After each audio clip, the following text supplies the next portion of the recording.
TeriGigi here. Today I thought I would give you a little glimpse into Alabama, give you my first impressions. Now these are only first impressions. I'm not from here. I haven't been here but for about 2 months, other than some time I spent here this summer. So this is really first impressions. Some people that are from Alabama that hear what I say may laugh and say that's not how it is. I'm just telling you how it is for me so far. Of course, I came to this state with preconceived notions. You know, there's just people make fun a lot of times of the South. They make fun of, like, you know, Tennessee and Kentucky and Mississippi and Alabama and Louisiana. And I've just grown up knowing that a lot of people think down here we're dumb and we're stupid and we don't know how to act, and we're just, they have this preconceived notion we all wear camouflage, you know. And I say that because I was born in Louisiana, although I moved to Texas when I was very young. And Texas is a whole nother thing. It's not the South, it's different. It's in the South of the United States, but it's different, kind of like New Mexico and you know, if you go on towards California, those aren't southern states the way the Southeast is southern states, you know, Georgia and the whole thing. And again, Florida is in its own deal. If Florida doesn't even, it's in the South, and that's as far as it can go as far as stereotypes, because Florida's a totally different kind of place. Anyway, so I get to Alabama, and I kind of have preconceived notions. I'm thinking, you know, is everybody going to be kind of backwards? And I can't believe I thought that, but I did, just because of things I heard. And so my first impressions are this. The things that jump out at me the most. There's 2 things that are almost tied, but I'll give you the good one first, and then the other one's not bad, it's just funny. The good one. Oh my gosh, y'all. Everybody here is so nice.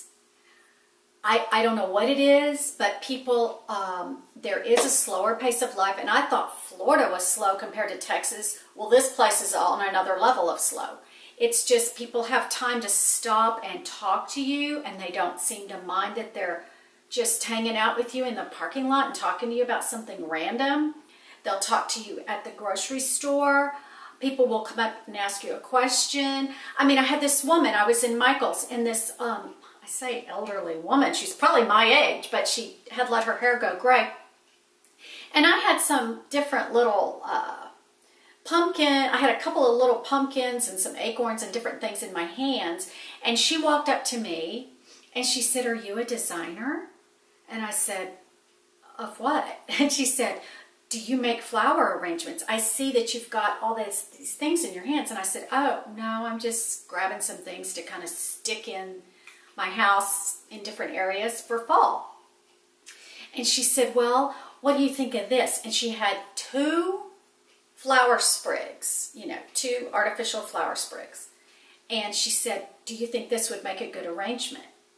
And I said, "Well, you need more than 2.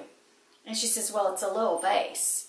And I said, "How little?" And so she starts describing to me how she's redoing her bathroom. And obviously, I don't think this woman had done much decorating of her own home in her life.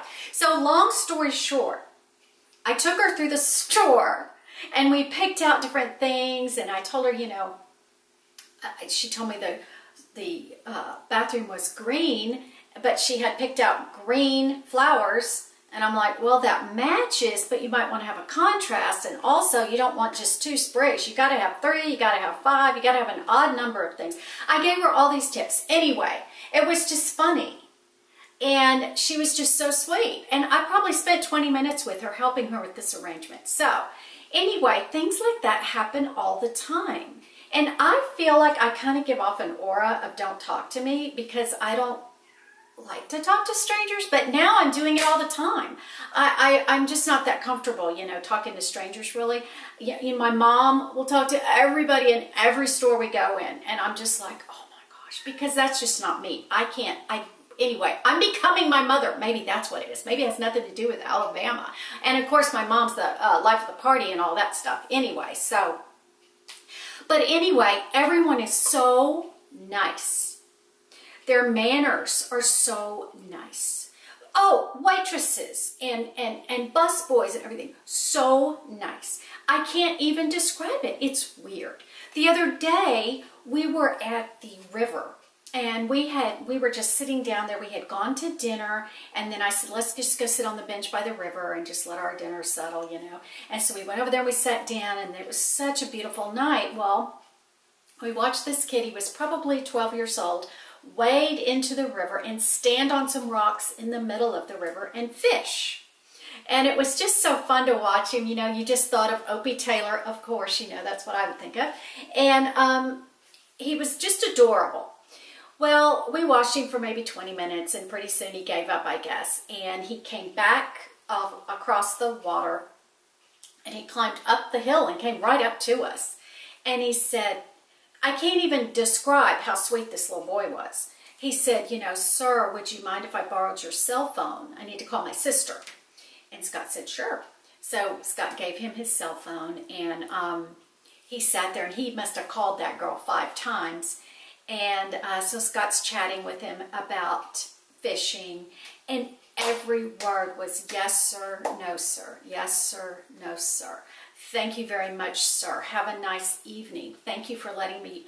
I mean, it went on and on. And this kid, I mean, these kids in this area are trained to be polite. They are trained to say yes, ma'am, and no, ma'am. They are trained. It's obvious because it's not any kind of fake. It's just the way they talk. And the adults do it too.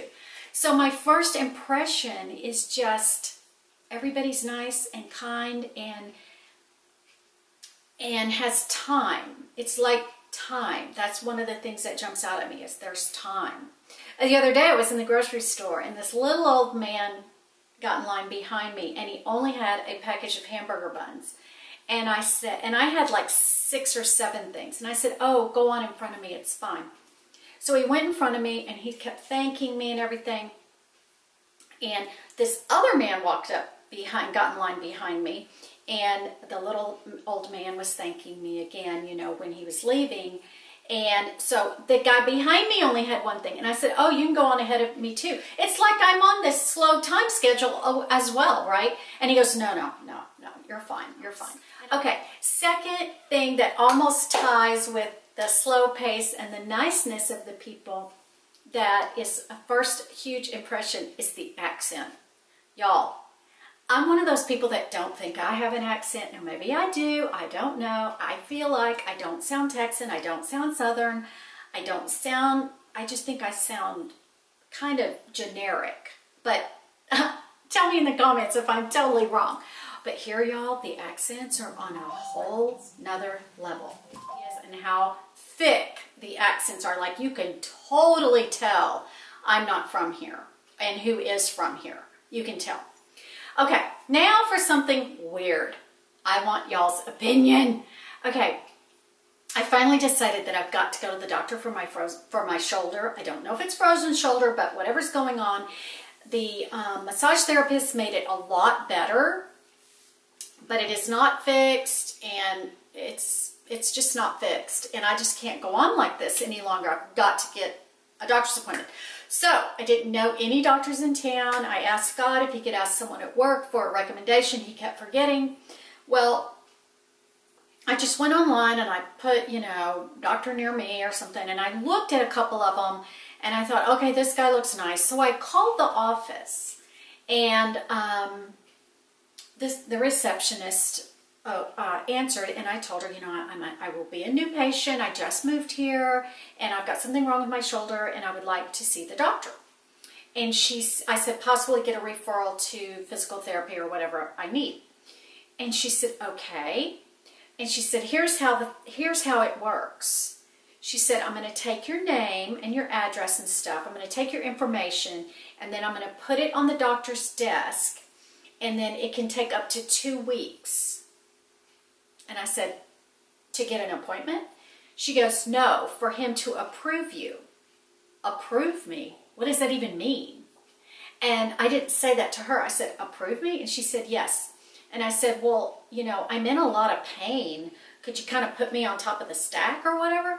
And she said, no, ma'am, I don't make the rules, but this is how it's done. He will have to approve you, and it takes him up to 2 weeks.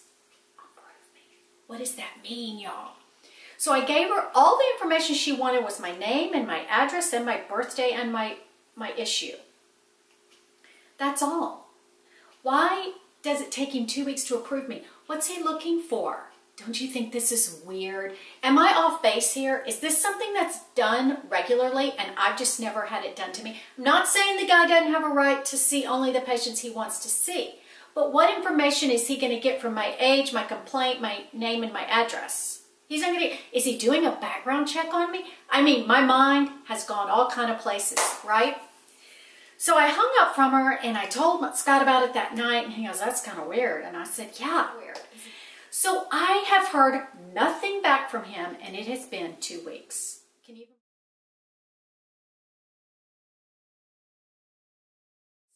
you even believe? So then Scott comes in and he says, "I have a recommendation. I got it from a guy at work, and here's the name." I call the office, tell him my problem, tell him my name. I'm new to the area. "Oh, we're not taking new patients until January." What is this? A conspiracy against me seeing a doctor? She just said, "We're too busy." And I'm like, you know, this isn't Florida, where this same thing would happen in Florida, just way a long time to see a doctor because there were so many senior citizens like myself that needs the doctor. And so everybody was inundated with patients. But here, I mean, please, it's a small town. There's not that many people here. Hey, y'all, I'm on the way to Target or Walmart or somewhere, and I see this physical therapy place. I just pulled my car right in there, and I went inside. And of course, you know, these women are super, you know, accenty and everything. It just cracks me up. And I said, you know, I'm new to the area. And I said, "Can I just come in here and get physical therapy for my shoulder?" And she said, "No, you do need a referral." And I said, "Okay, can you help me?" I said, "This one doctor said it took him 2 weeks to approve me. And this other doctor said they're not having seeing new patients." And she goes, "Really? That's weird." And she says, "Let me call him up." So she calls him up. And she calls them up, she's chatting with the woman and everything. She hangs up, she goes, "Yeah, well, if you say my name when you call back, you might be able to get in. Just tell them I sent you." She goes, "But you can go right over there." Like it was one of those offices where the two different offices share the same waiting area. And she said, "Go over there, that's orthopedic, and give them your insurance information and see, maybe they'll just see you and they'll send you over here."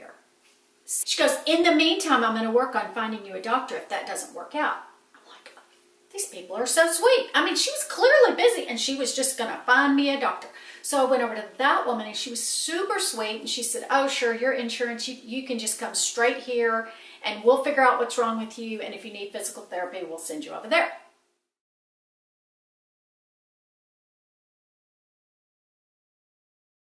The food, OMG.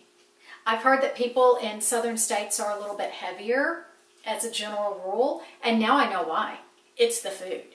Y'all, the food here is so good. When we first moved here, we kind of went to the chains, you know, the Applebee's, the Outback Steakhouse, the different kinds of chain restaurants. And we decided to start branching out, y'all.